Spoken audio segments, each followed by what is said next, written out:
Corpus Hermeticum, Chapter 11. Mind unto Hermes. Master this sermon, then, thrice greatest Hermes, and bear in mind the spoken words, and as it hath come unto me to speak, I will no more delay. As many men say many things, and these diverse about the all and good, I have not learned the truth. Make it then clear to me, O Master of mine, for I can trust the explanation of these things which comes from thee alone. Hear then, my son, how standeth God and all. God, aeon, cosmos, time, becoming. God maketh aeon, aeon cosmos, cosmos time, and time becoming.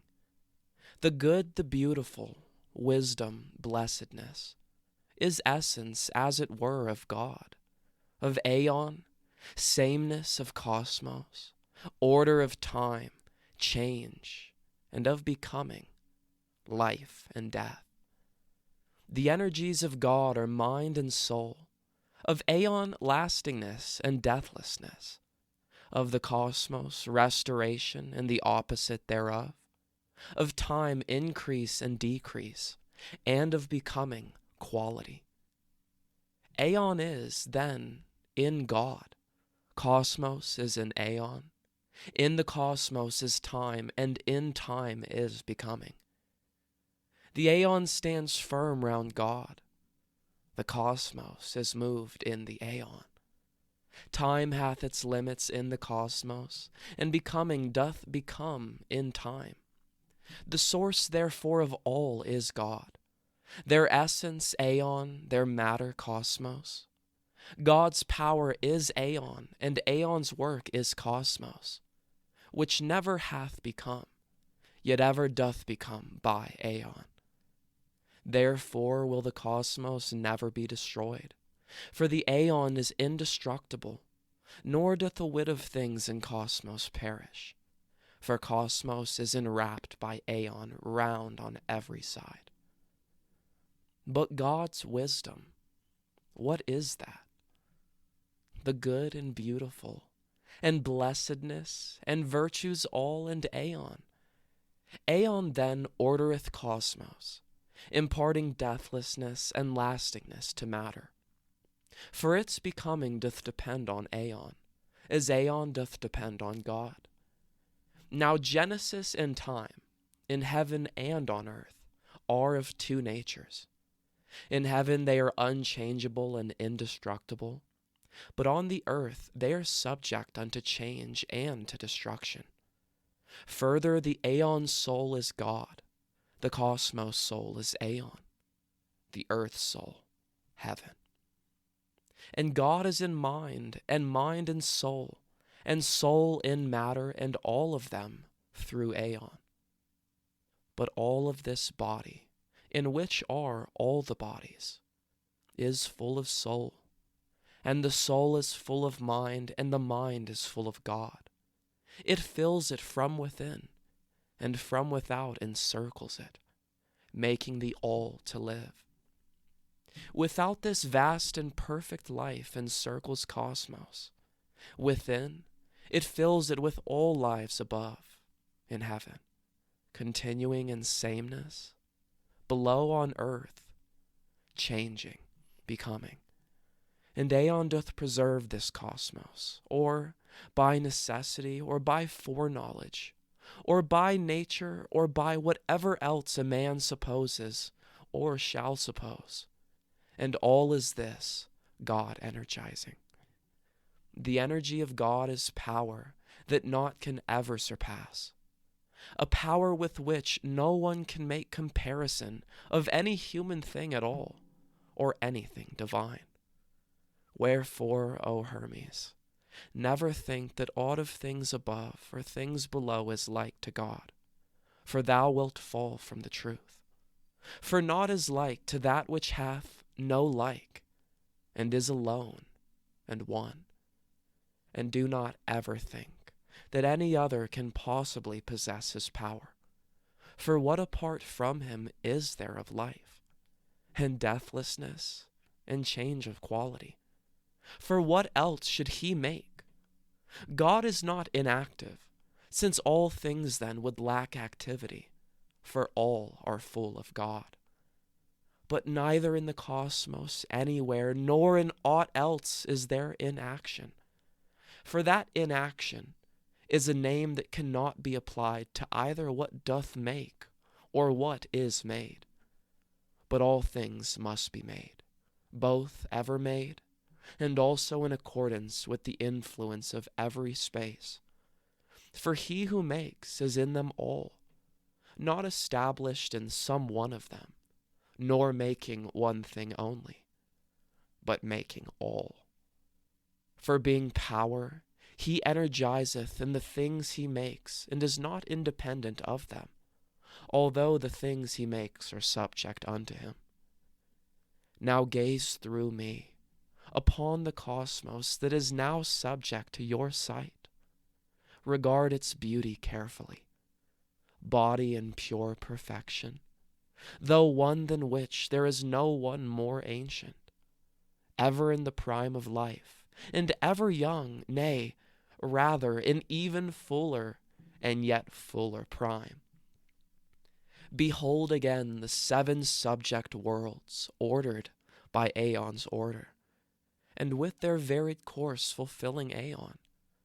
See how all things are full of light, and nowhere is there fire, for it is the love and blending of the contraries and the dissimilars that doth give birth to light down shining by the energy of God, the Father of all good, the leader of all order, and ruler of the 7 world orderings.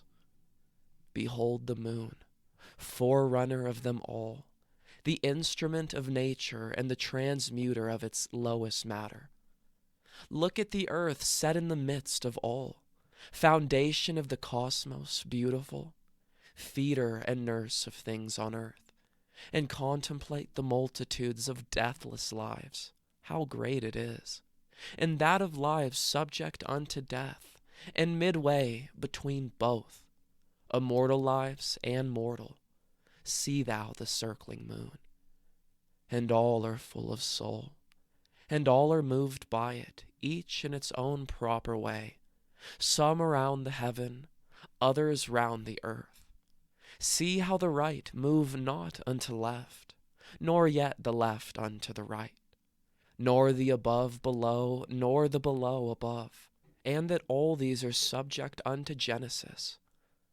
My dearest Hermes, thou hast no longer need to learn of me, for that they bodies are, have souls, and they are moved. But it is impossible for them to come together into one without some one to bring them all together. It must then be that such a one as this must be someone who is wholly one. For as the many motions of them all are different, and as their bodies are not yet like, yet has one speed been ordered for them all. It is impossible that there should be 2 or more makers for them, for that one single order is not kept among the many, but rivalry will follow of the weaker with the stronger, and they will strive.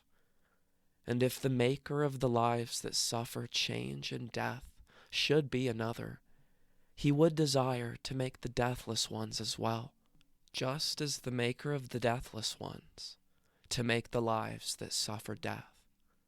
But come, if there be 2, if matter is one and soul is one, in whose hands would there be the distribution for the making?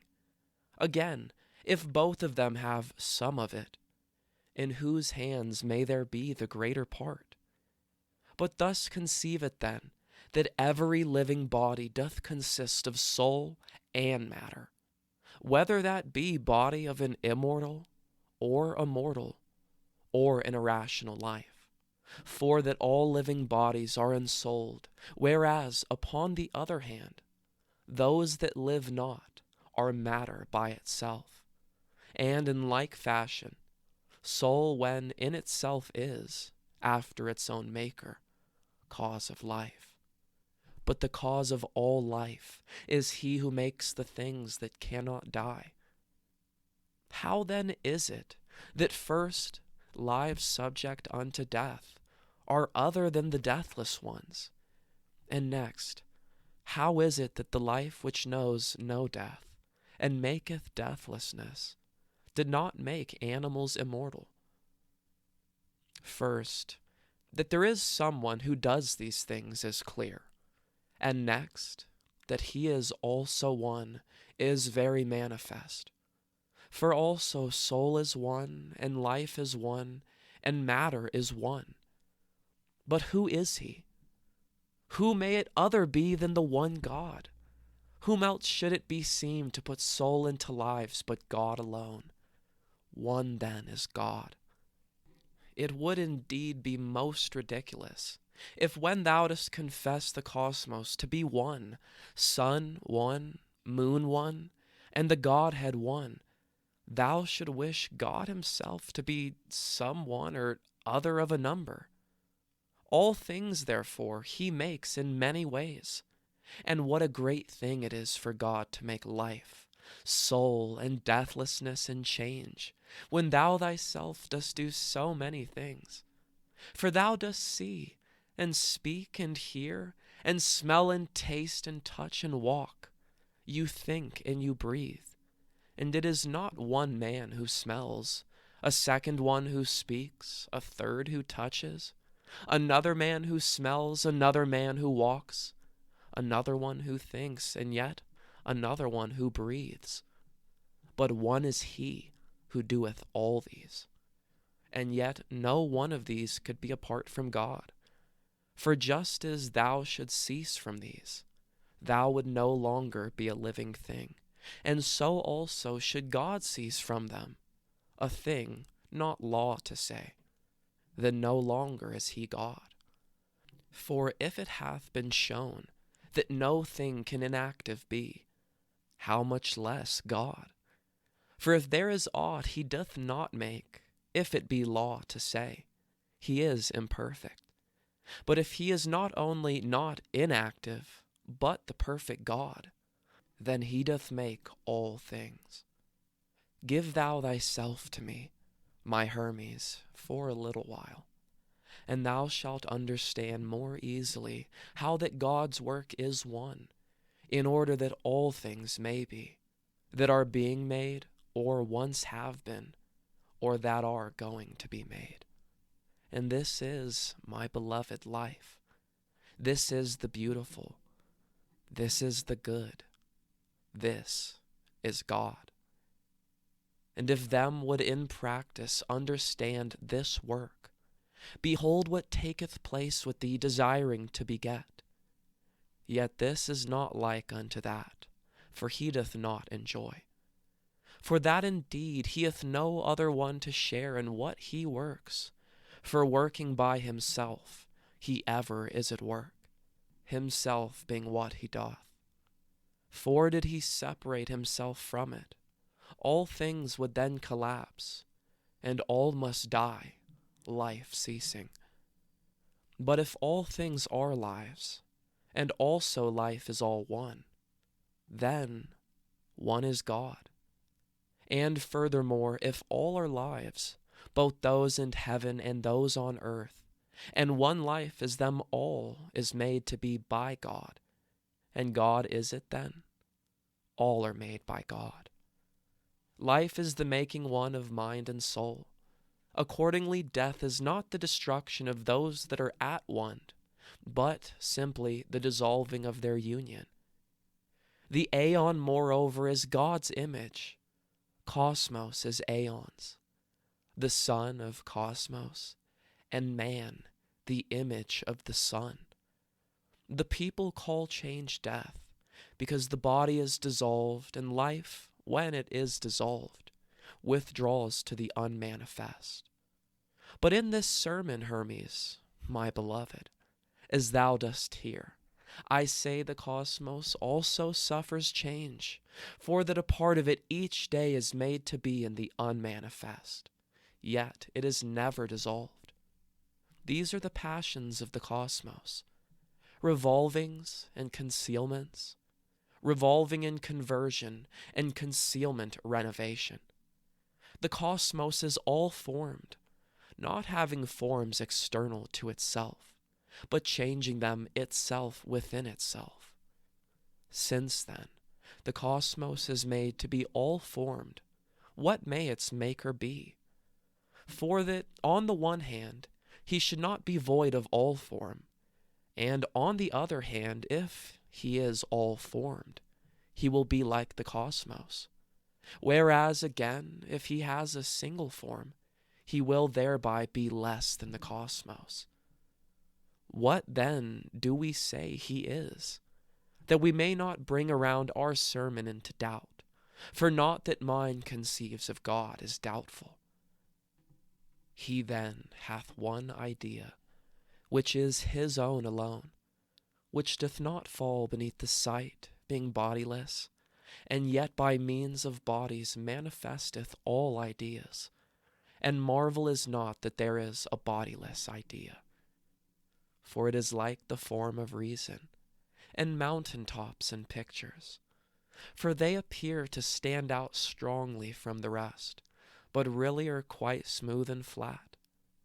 And now consider what is said more boldly, but more truly. Just as man cannot live apart from life, so neither can God live without his doing good. For this is, as it were, the life and motion, as it were, of God, to move all things and to make them live. Now some of the things said should bear a sense peculiar to themselves. So understand, for instance, what I am going to say. All are in God, but not as lying in a place.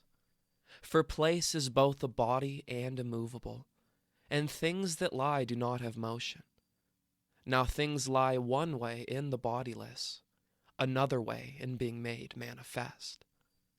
Think then of him who doth contain them all, and think that than the bodiless naught is more comprehensive, or swifter, or more potent, but it is the most comprehensive, the swiftest and most potent of them all.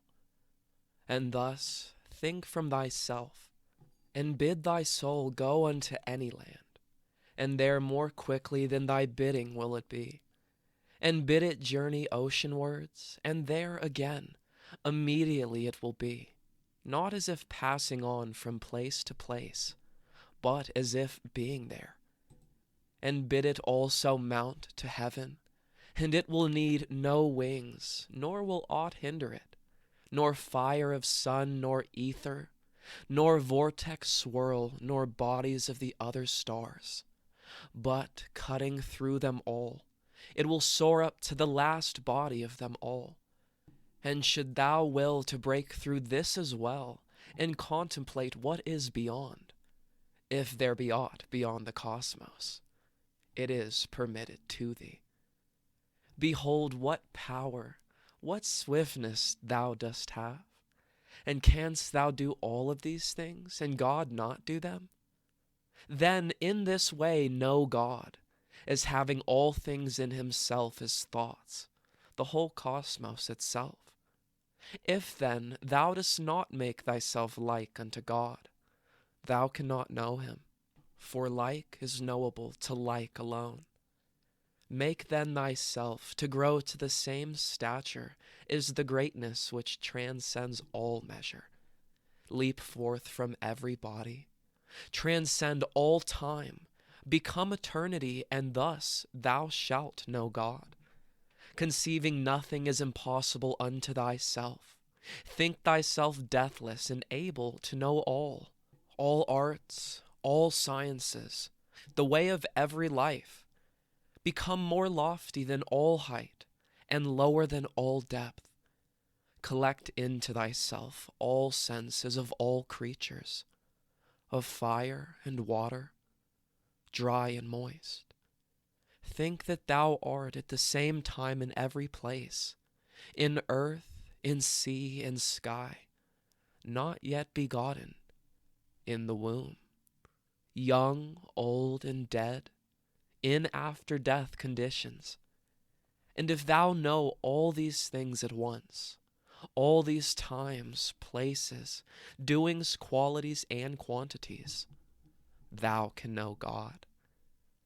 But if thou lockest up thy soul within thy body, and dost debase it, saying, nothing I know, nothing I can, I fear the sea, I cannot scale the sky, I know not who I was, who I shall be, what is there then between thy God and thee? For thou can know naught of things beautiful and good, so long as thou dost love thy body and are bad. But the greatest bad there is not to know the good of God, but to be able to know good, and will and hope is a straight way, the good's own path, both leading there and easy. If thou but settest thy foot thereon, 'twill meet thee everywhere, 'twill everywhere be seen, both where and when thou dost not expect it, waking, sleeping, sailing, journeying, by night, by day, speaking and saying naught, for there is naught that is not image of the good. Is God unseen? Hush! Who is more manifest than he?